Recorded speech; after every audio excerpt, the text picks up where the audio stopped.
Okay जी, so Bhutto has now been arrested. ये बात हो रही है 1977 की। भुट्टो को अरेस्ट कर लिया गया है और आर्मी ने मार्शल लॉ लगा दिया है। जिया हैज इंट्रोड्यूस्ड मार्शल लॉ और जिया himself, Ziaul Haq was the army commander, has now become the president of the country.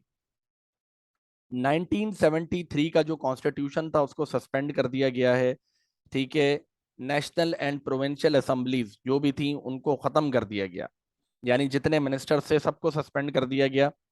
और कहा गया कि after 90 days new elections are going to be held, यानी नई गवर्नमेंट बनाई जाएगी, लेकिन वो भी सब्जेक्ट टू कंडीशन है कि जब कंट्री की सिचुएशन इंप्रूव होगी। अगर ये कंट्री की सिचुएशन इंप्रूव नहीं हुई तो इलेक्शंस अभी नहीं करवाए जाएंगे। ये जुलाई 1977 की बात हो रही है। जियाउल हक ने आते he has captured and basically he has established his power. अच्छा जी, जियाउल हक ने जो है जब ही बिकेम द प्रेसिडेंट तो the people of Balochistan became against him. People of लोगों बलूचिस्तान के लोगों का आर्मी से थोड़ी सी एक एनिमिटी थी। और जब आर्मी का कमांडर जो है वो प्रेसिडेंट बन गया तो बलूचिस्तान साइड पर जो है वो बहुत ज्यादा पॉलिटिकल इनस्टेबिलिटी एक्सपीरियंस होने लगी। तो Zia tried to establish good relations with the Baloch tribal leaders. और उसने बलूचिस्तान के लोगों को कहा कि आप लोगों को भी गवर्नमेंट में रिप्रेजेंटेशन दे देंगे, आप बस जो है वो ये करें कि वेपन्स आप लोगों के पास जो भी हैं वो आप सरेंडर कर दें। एमनेस्टी स्कीम उसने इंट्रोड्यूस की और उसने कहा जिस जिस के पास वेपन्स हैं वो सरेंडर कर दे। हम उन वेपन्स जिस जिस के पास हैं उन उसको हम we are not going to harm that person, we are not going to punish that person. जिस किसी के पास भी वेपन्स हैं सरेंडर कर दे। इसके अलावा Zia began a number of development projects in Balochistan to improve the living conditions and this increased the support for his rule. He declared an amnesty for those who were prepared to give up their arms। उसने basically amnesty scheme introduce कर दी। इसके अलावा जियाउल हक ने सबसे पहला काम जो किया उसने कहा जी Bhutto was a corrupt ruler. और भुट्टो ने जो ये फेडरल सिक्योरिटी फोर्स शुरू की थी ये इंतहा की करप्ट थी। अब ये आप लोगों को याद है, हम जुल्फिकार अली भुट्टो में डिस्कस कर चुके हैं कि this federal security force was used by Zulfikar Ali Bhutto to basically do political murders. तो उसने कहा कि जी ये फेडरल सिक्योरिटी फोर्स ने तो बड़ा जुल्म किया है और ये तो बहुत गलत हुआ है, ये नहीं होना चाहिए था सब कुछ। सो ही सेट कि हम जुल्फिकार भुट्टो के खिलाफ जो है वो इन्वेस्टिगेशन कर रहे हैं। और जुल्फिकार अली भुट्टो के खिलाफ जब तक इन्वेस्टिगेशन चलती है तो वो तो है ही गलत। और ये उसने जो ये फेडरल सिक्योरिटी फोर्स बनाई थी वो भी जो है वो that was not something good. तो उसने कहा जी फेडरल सिक्योरिटी फोर्स को बंद कर देंगे। बाद में ये फेडरल सिक्योरिटी फोर्स एफआईए के नाम से इंट्रोड्यूस हुई थी, फेडरल इन्वेस्टिगेशन एजेंसी, लेकिन इसको बंद कर दिया गया। अच्छा जी, जुल्फिकार भुट्टो को लोग कहा करते थे an Islamic ruler because he never introduced any of the Islamic reforms. तो जितने भी उलमा थे, और उलमा की एक पार्टी थी जमात इस्लामी के नाम से, that was against basically Zulfikar Ali Bhutto. तो जियाउल हक ने आते ही इस्लामिक लॉज इंट्रोड्यूस कर दिए कंट्री के अंदर। और उसका कहना था कि all the laws in the country are going to be in line with Islam. उसने कहा कि जी बेसिकली हम जितने भी लॉज बनाएंगे ना सारे इस्लामाइजेशन के लॉज होंगे और इस्लामाइजेशन जो है वो हम शुरू करने वाले हैं बेसिकली। तो प्रोसेस ऑफ इस्लामाइजेशन जो स्टार्ट हुई है तो उसमें क्या हुआ कि बेसिकली उसने सबसे पहले तो अ फेडरल शरीयत कोर्ट वाज सेटअप, जिसका काम था कि वो एग्जिस्टिंग लॉज को चेक करे और डिसाइड करे कि जो एग्जिस्टिंग लॉज हैं वो इस्लामिक हैं भी या नहीं है। और अगर वो इस्लामिक नहीं है तो उनको चेंज किया जाए और उनको इस्लामिक ट्रेंड के अकॉर्डिंगली बनाया जाए। फिर उसने एक ऑर्डिनेंस पास किया। एक्चुअली ये था कि उस टाइम पर प्रेसिडेंट जो था, क्योंकि पार्लियामेंट नहीं थी, इलेक्शंस नहीं हुए थे, ही वॉज द प्रेसिडेंट। तो प्रेसिडेंशियल सिस्टम अगर होता है तो और प्रेसिडेंट अगर कोई लॉ पास करता है तो वो ऑर्डिनेंस होता है, उसको अप्रूव करवाना पड़ता है, लॉ बनाना पड़ता है पार्लियामेंट के थ्रू, लेकिन पार्लियामेंट तो था नहीं। तो उसने ऑर्डिनेंस पास किया which was called as the Hudood ordinance. Hudood ordinance के तहत ये था कि सबसे पहली बात थी कि if anyone is found doing theft तो उसका हाथ काट दिया जाएगा। If anyone is found doing जिना तो he will be stoned to death. और drinking of alcohol was completely prohibited, अगर कोई मिलता है तो उसको भी जो है वो बेसिकली सजा मिलेगी। कज़ाफ ऑर्डिनेंस इंट्रोड्यूस किया गया था कि बेसिकली एक मर्द की गवाही, the evidence of one man was equal to the evidence of two women, ये जो इस्लाम में है बेसिकली उसी चीज को जो है वो लॉ बना दिया गया था कज़ाफ ऑर्डिनेंस के नाम से।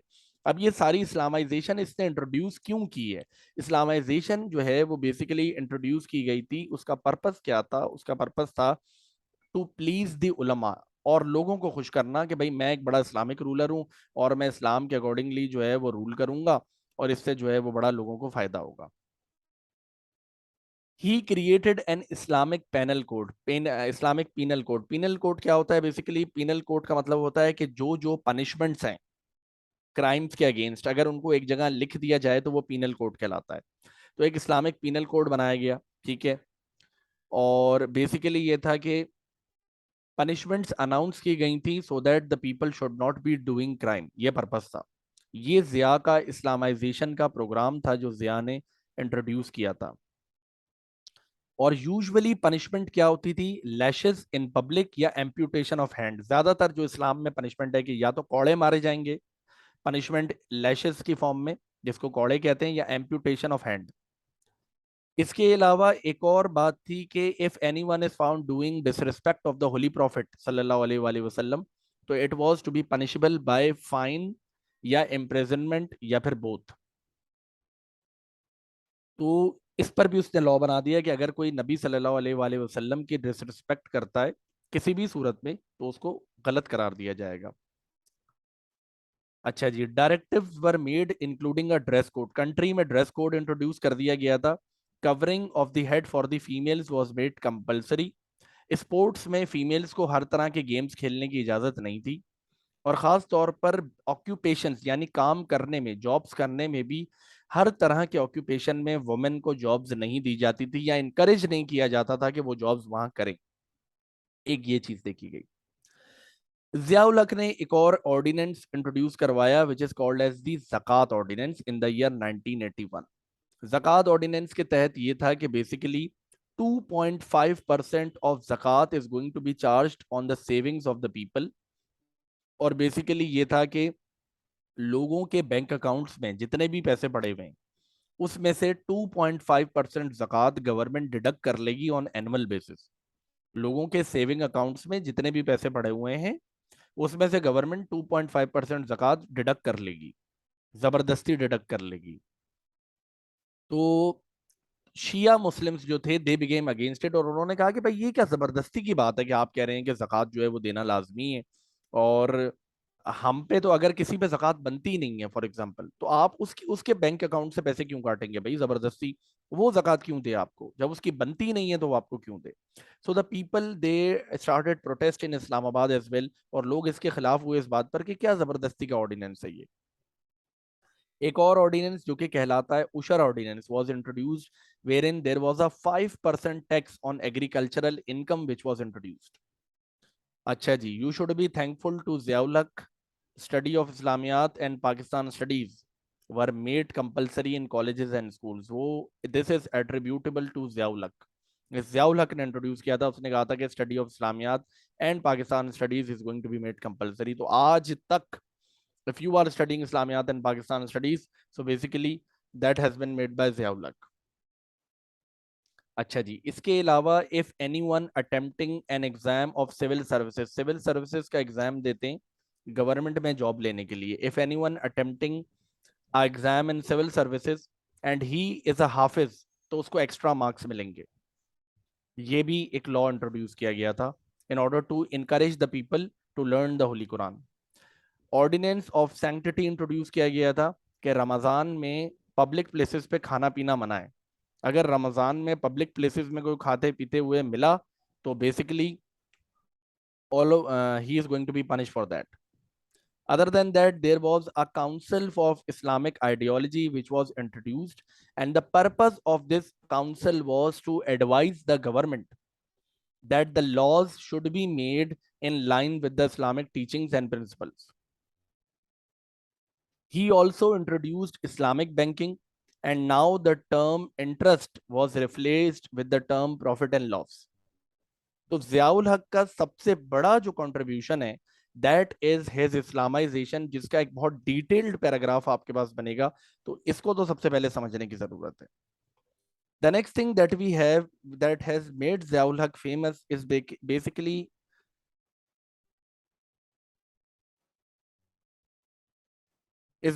the Afghan miracle. जो अफगान मिरेकल है that was the most important thing जो कि ज़ियाउल हक के दौर में हुई है. अफगान मिरेकल में क्या हुआ कि basically there was a war going on between Russia and Afghanistan. America वालों ने they approached Pakistan and they said के support Afghanistan in the war against Russia, क्योंकि रशिया और अमेरिका वालों का जो है वो एनिमिटी है. So basically USA approached Pakistan and the government of USA said to Pakistan कि if you support Afghanistan in the war, then we will give you funds, we will give you money, we will give you forces, weapons and everything. तो ज़ियाउल हक ने कहा ठीक है भाई, बेहतरीन है, ये तो चीज़ अच्छी है. So basically Ziaul Haq supported Afghanistan in the war, and this proved to be leading to huge sums of money coming into Pakistan. ठीक है, पाकिस्तान में पैसे ऑलरेडी कम थे, पैसे आने लग गए, आपके पास आर्मी वेपनरी इतनी आ गई कि Pakistan started providing military assistance to Saudi Arabia, Kuwait, यू, यानी आर्मी हमने प्रोवाइड करना शुरू कर दी थी. Kuwait, Dubai, UAE, Saudi Arabia को आर्मी हम प्रोवाइड कर रहे थे. And Pakistan became the second largest military supplier all across the world. ये हालत हो, यानी आर्मी इतनी इंप्रूव कर गई just because of this war. और ये वॉर चली है for 10 long years, and for 10 long years जो है वो बेसिकली कॉन्स्टेंट बेसिस पाकिस्तान को जो है वो फंड्स मिलते रहे हैं, या पाकिस्तान को कहीं ना कहीं जो है वो एड मिलती रही है. वैसे तो ऑफिशियल वॉर जल्दी एंड हो गई थी, लेकिन ये है कि कुछ और चीज़ें जो हैं वो कॉन्स्टेंटली चल रही थी, तो कहा जाता है कि it was raised up to 10 years. So during this tenure, due to Pakistan supporting Afghanistan, उससे ये हुआ कि पाकिस्तान को वो बहुत सारे फंड्स मिले, लेकिन इससे नुकसान भी हुआ. नुकसान ये हुआ कि the relations between Pakistan and Russia deteriorated, because Russia blamed Pakistan कि भाई you are the reason you have been helping USA against us. तो रशिया से हमारे रिलेशन जो हैं वो बहुत ज्यादा खराब हो गए थे. इवन के रशिया, एक दफा क्या हुआ कि basically an American spy plane, एक अमेरिकन का स्पाई प्लेन था, ठीक है, और वो प्लेन जो है वो बेसिकली उड़ा है कहाँ से, स्पाई प्लेन वो उड़ा है बेसिकली पाकिस्तान की एयरबेस से. अमेरिकन का स्पाई प्लेन था और वो गया रशिया. अच्छा, रशियंस भी इतने होशियार हैं, the Russians they captured the plane, और अमेरिकन पर जो है रशिया ने इल्ज़ाम लगाया कि भाई आपका प्लेन जो है वो हमारे यहाँ आया है and you are spying upon us. तो अमेरिका वालों ने कहा नहीं नहीं, वो प्लेन तो basically that was not spying upon you, actually we were trying to forecast the weather conditions. हम तो मौसम के हालात चेक करने के लिए निकले थे, और हमारा पर्पस जो है वो बेसिकली कोई आप पर अटैक करना थोड़ी था. अब रशिया वालों ने सबसे पहले तो ब्लेम किया पाकिस्तान को कि you are the reason, you had given America your air base, due to which the plane flew from your air base, तो you are the reason responsible. Pakistan वालों ने कहा नहीं जी, हमारा तो कोई लेना देना नहीं है, हमारे तो कोई बात ही नहीं है इसके अंदर. दूसरी तरफ अमेरिका वाले क्या कह रहे हैं कि वो तो वेदर फोरकास्ट के लिए आया था हमारा plane. However in reality later when the pilot got captured, जब पायलट को कैप्चर कर लिया गया और पायलट से जो है वो सारी चीजें पूछी गई, तो पायलट सेट के हाँ जी, we that was a spy plane. तो लेटर ये है कि कुछ रशियंस को अमेरिकन ने कैप्चर कर लिया, इम्प्रेजन कर लिया, और बदले में कहा कि आप हमारा पायलट छोड़ें तो हम आपके जो बेसिकली प्रिजनर्स हैं उनको रिलीज करते हैं. तो this is how the American they got their pilot back. लेकिन पाकिस्तान और रशिया के जो रिलेशंस हैं वो डिटेरिएट हो गए. अच्छा, ये जो अमेरिकन स्पाई प्लेन पकड़ा गया था, इस इंसिडेंट को कहते हैं U2 incident. You Sir, you Russia also supported Pakistan in making the steel mill industry, right? Exactly exactly yes, ये इंडस्ट्री के चैप्टर में हमने पढ़ा है। तो यस, प्रीवियसली ये अगर अयूब खान के दौर की बात करें ना, या जुल्फिकार भुट्टो के दौर की बात करें तो yes, there were good relations between Pakistan and Russia, but Ziaul हक ने आकर जो है वो रिलेशंस खराब करवा दिए। और ये जो इवेंट है, ये जो अमेरिकन का स्पाई प्लेन पकड़ा गया है, ये कहलाता है U2 incident. You for universal जो होता है, अम्ब्रेला जो होता है, U2 इंसिडेंट कहलाता है। इसमें आपके पास 4 मार्क्स का क्वेश्चन बन सकता है कि what was the U2 incident, so you must know about it. Talking about the economic policy of Ziaul, so basically, Zulfikar Bhutto had nationalized the industries, if you remember. Now, uh, basically, Ziaul he privatized all the industries. He returned to the previous owners the industries के भाई ठीक है, हमने आपसे industries ली थी, हम आपको वापस कर रहे हैं। And what was the purpose? The purpose was to give the investors the opportunity to invest more into the country, क्योंकि जुल्फिकार अली भुट्टो ने जब नेशनलाइजेशन की, तो उसके नेशनलाइजेशन करने की वजह से the investors they stopped investing into the country. उन्होंने कहा इन्वेस्ट करने का तो फायदा ही नहीं है, मुल्क में इन्वेस्ट करते हैं तो हमारी सारी चीजें तो ये गवर्नमेंट ले लेती है। तो the purpose of Ziaul Haq was to increase foreign investment, और फॉरेन इन्वेस्टमेंट का लेवल बढ़ा भी है by 6.2% during the era of Ziaul Haq. तो रेमिटेंसेस बढ़ गए थे, the things were improving overall. अच्छा जी, तो जियाउल हक ने फाइनली 1985 में कहा कि जी मैं इलेक्शंस करवा देता हूं for the provincial and national assemblies. और अब जो है हम चेक कर लेते हैं कि भाई इलेक्शंस में क्या होता है। उसने एक इस्लामिक आइडियोलॉजिकल काउंसिल बनवाई थी जिसको मजलिस शूरा कहते थे, जिसका काम था कि वो उसको अपॉइंट, उसको जो है वो बेसिकली बताए कि भाई जितने भी लॉज हैं are they in line with the Islamic laws और नॉट। अच्छा जी, इसके अलावा ये है कि उसने लोगों से इलेक्शंस करवाने से पहले एक बात ये पूछी कि what do you think, are you happy with the Islamic reforms or not. तो सवाल उसने किया था कि are you happy with the Islamic reforms or not, तो लोगों ने कहा yes we are happy with the Islamic reforms. तो बेसिकली व्हाट जिया सेड कि yes if the people are saying कि they are happy with my Islamic reforms, so basically it means that they are happy with me, so I should continue as the future president of Pakistan. अरे भाई elections तो हुए नहीं है, elections तो करवा लो। Election से पहले ही इसने बोलना शुरू कर दिया कि I should continue as the future president of Pakistan.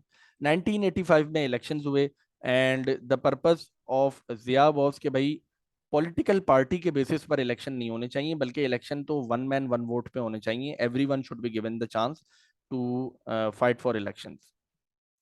अच्छा, जियाउल हक के खिलाफ एक मूवमेंट स्टार्ट हो गई which was called as the movement for restoration of democracy, जिसने कहा कि इलेक्शंस पार्टी बेसिस पर होने चाहिए, यानी पॉलिटिकल पार्टीज को चांस मिलना चाहिए कि वो इलेक्शंस करवाएं। और जियाउल हक ने कहा नहीं जी, पॉलिटिकल पार्टीज नहीं होनी चाहिए, बल्कि आपके पास जो है वो विदाउट पॉलिटिकल पार्टीज इलेक्शंस होने चाहिए। ये जिया का प्लान था। इलेक्शंस हुए, और obviously without political parties elections हुए।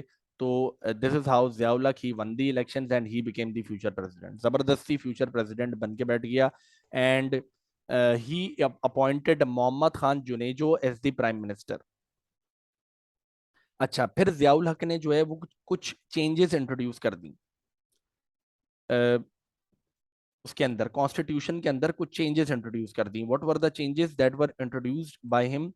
The president can appoint the prime minister, और जब दिल करे किसी को भी डिसमिस कर दे, ठीक है। प्रेसिडेंट के बगैर कोई डिसीजन नहीं लिया जाएगा। It gave the automatic validity to any decision taken by the president, all actions even if they violated human rights were deem to be legal. अगर कोई लॉ प्रेसिडेंट पास कर देता है तो वो जो है वो law that is going to be final, और उसमें किसी भी किस्म की जो है वो कोई चेंज ना मानी जाएगी ना इंट्रोड्यूस की जाएगी।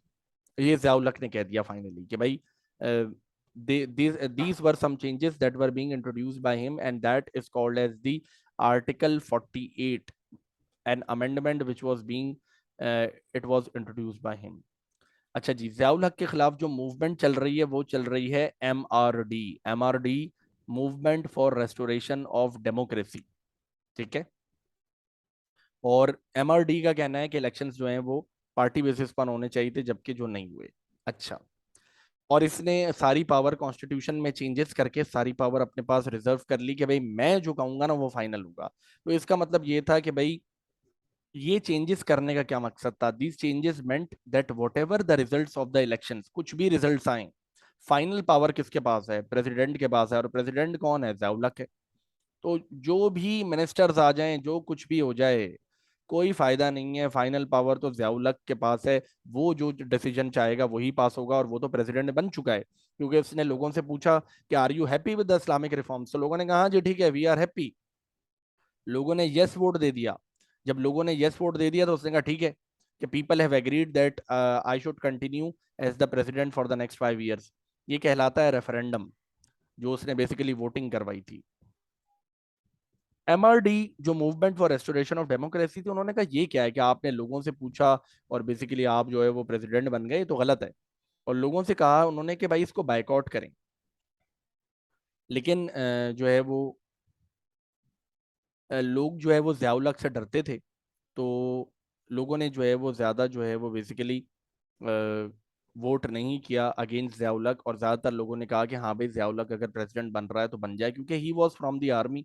सो people were frightened for him and people thought कि it was not fair to go against him. और उससे हम कहें कि ये रेफरेंडम आपने गलत किया। किसी में भी इतनी हिम्मत नहीं थी कि वो कह सके।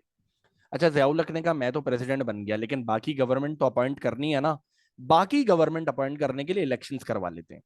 So elections were held on a no party basis, and elections turned out to be a success for Zia-ul-Haq. Zia defeated MRD. और जिया के जितने भी कैंडिडेट्स थे, ज्यादातर कैंडिडेट्स जो जिया-उल हक के थे, जो जिनको गवर्नमेंट में जिया-उल हक लाना चाहता था, उनको वोट्स मिल गए और जिया-उल हक की अपनी गवर्नमेंट आ गई। यानी कि an obedient assembly had been elected which was not dominated by Pakistan Peoples Party. एक ऐसी असेंबली बन चुकी थी, एक ऐसी गवर्नमेंट बन चुकी थी विच वाज टोटली ऑफ जिया-उल हक हिमसेल्फ। और उसी के सारे बंदे जो हैं वो इलेक्शंस में जीत चुके हैं। उसी के सारे बंदे जो हैं वो इलेक्शंस में आ चुके हैं। सिर्फ प्राइम मिनिस्टर जो था वो that was chosen by Zia-ul-Haq as from Sindh. और वो पाकिस्तान पीपल्स पार्टी का था, मोहम्मद खान जुनेजो, जो कि प्राइम मिनिस्टर बन गया था। क्योंकि जिया का ख्याल था कि Junejo was a quiet man, और उसके लिए it was very easy to control Junejo. ये ख्याल जिया-उल-हक का था कि मोहम्मद खान जुनेजो को जो है वो कंट्रोल करना बड़ा आसान है। उसकी तमाम चीज़ों को जो है वो कंट्रोल करना इट इज़ वेरी इजी और कोई मसला ही नहीं है। तो ज़िया-उल-हक का जो है वो बेसिकली ये आइडिया था कि मोहम्मद खान जुनेजो जो है उसको प्रेसिडेंट बना देते हैं। अच्छा जी, अब क्या हुआ कि बेसिकली जियाउल हक after becoming the president, what he did, he introduced another change in the constitution which was called as the eighth amendment. Eighth amendment क्या थी? एट्थ अमेंडमेंट का मतलब था कि basically the president was having the power to dismiss the prime minister और the national assembly. अगर president को लगे कि the country has gone corrupt, so the president is having the power that the president can dismiss the prime minister, and the president can dismiss the entire government as well, अगर president को लगता है। ये कब पास हुआ है? दिसंबर 1985 में ये लॉ पास हो गया। एट्थ अमेंडमेंट कहलाता है, जहन में रखिएगा। अच्छा जी, इसके बाद ये हुआ कि बेसिकली एक इंसिडेंट हुआ जो कि कहलाता है Ojhri camp incident. Ojhri camp incident में ये हुआ कि basically all the weapons that were being supplied by the American government to Pakistan, वो सारे वेपन्स पाकिस्तान का जो आर्मी हेडक्वार्टर है इस्लामाबाद में, वहां पड़े हुए थे। ओजरी कैंप नाम की जगह है, वहां थे। वो कैंप अचानक ब्लू हो गया, और उसमें जो अमेरिकन प्रोवाइडेड वेपन्स थे वो सारे के सारे वेपन्स जो हैं दे ब्लू अप, ताकि जो भी अमेरिकन एड आई थी ड्यूरिंग अफगान मेरिकल, उसके जो भी रिकॉर्ड्स थे वो खत्म हो जाएं। तो अफगान मेरिकल, ओ सॉरी, ओजरी कैंप इंसिडेंट हुआ और उसमें सारे weapons they blew up. It was a very huge explosion that occurred. अच्छा, उस एक्सप्लोजन पे जो है वो मोहम्मद खान जुनेजो ने ये कहा कि हम इसकी जो है ना वो इन्वेस्टिगेशन करवाएंगे। Actually the army itself was involved in that explosion, क्योंकि जियाउल हक को अमेरिका ने कहा था कि भाई इसका एक्सप्लोजन करवा दो, और जो भी वेपन्स हैं उसके रिकॉर्ड्स जो हैं वो सारे खत्म करवा दो। तो इधर मोहम्मद खान जुनेजो ने कहा कि हम तो जी इंक्वायरी करवाएंगे और पता करेंगे कि ये एक्सप्लोजन क्यों हुआ है। ना Mohammad Khan Junejo was going against Ziaul Haq. तो जियाउल हक ने कहा अच्छा भाई, जियाउल हक यूज्ड द एट्थ अमेंडमेंट, जो कि पावर देती है प्रेसिडेंट को to dismiss the prime minister, and he dismiss the prime minister immediately. इतनी जल्दी डिसमिस किया कि basically Mohammad Khan Junejo was sitting in his office and it was announced on radio कि the prime minister is no more. लोग आके मोहम्मद खान जुनेजो के उनके office में बता रहे हैं कि सर अब आप प्राइम मिनिस्टर नहीं, आप हट जाएं। ये हालत थी।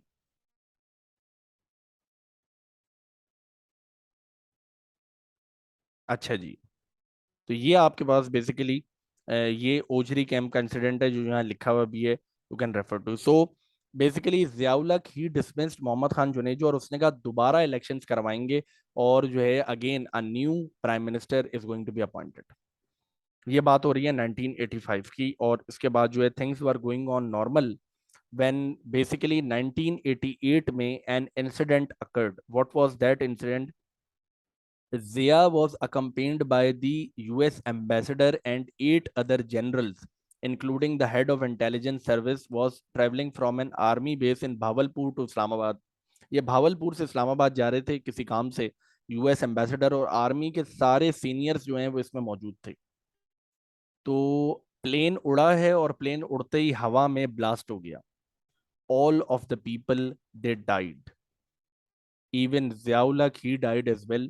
ठीक है, the remains of Ziaul Haq were collected and he was identified as Ziaul Haq and he was buried in Islamabad as per his will। उसकी थी कि भाई he should be buried in Islamabad beside Faisal Mosque, so he was buried in Islamabad. This is how the rule of Ziaul Haq came to an end.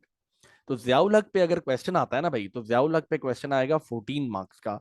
अब उसमें आपसे वो Islamisation पूछ सकता है, उसमें जो है वो बेसिकली जो है वो आपसे पूछ सकता है रिलेटेड टू के हाउ जियाउल हक डाइड, या वो आपसे इस तरह की कोई भी चीज जो है वो पूछ सकता है। तो दिस इज बेसिकली